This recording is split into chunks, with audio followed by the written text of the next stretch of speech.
Coach, 2 years ago you guys made big improvements, as you talked about, won a lot of close games. And then last year, 5 and 6, kind of maybe the polar opposite of the season before in terms of you had all the luck that year, and the last year it seemed like you had it. Yeah, I think that's exactly right. Year one going 6 and 5, we very easily could have been 8 and 3, but we could have been 3 and 8 too, and we won some of those games. And then this past year, like you said, it was the polar opposite. We lost 2 football games where we didn't give up a defensive touchdown. So that flips that around right there to 7 and 4 if things go your way. So it's a tough league, and you've got to make your breaks in this league. And when you get the opportunity, you've got to make sure that you take advantage of them. And I didn't feel like we did that last year. Sure, you've pinpointed some of the areas where you lost those 3 games to make it from 5 wins to 8 wins.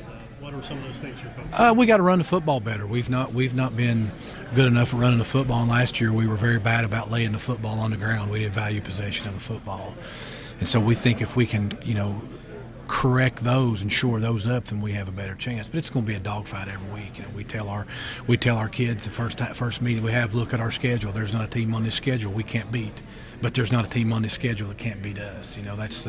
That's the interesting thing about trying to build a football program is, and you have to take it week by week. I think last year we kind of got ahead of ourselves a little bit, and we shouldn't have been 6 and 5 year one.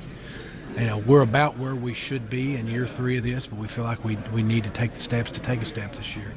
Always a lot of focus on the quarterback position. You've got some experience back there, but also some younger guys. Can you talk about that? Yeah, we know what Bryson can do. We think that Bryson needs to step up and be more of a leader. He's just not a very vocal guy, not very mobile, but he can sure throw the football. And, Jerome Johnson came in last year and made some really big plays for us, but was not real good at securing the football. And, we think that Jerome has a chance to be special, but he's got to understand what comes with that position, and you've got to be tough.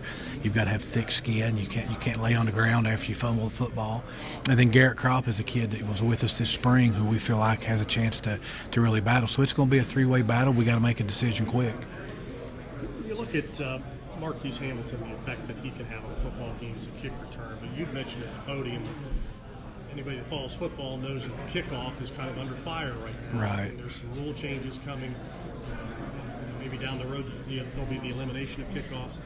But this year in particular, with the current rule changes, how do you see that heightening or lessening his effect? Well, I think it goes week to week. I was talking to a buddy of mine that coaches at the Division I level, and he goes, if we're playing Team A, we're going to fair catch every one of them because we can't block any of those guys. But if we're playing this team, we feel like that we can bring it out because our athletes kind of match their athletes. And I think it'll be some of that. And you just because we were good last year on kickoff return doesn't mean we'll be good this year on it.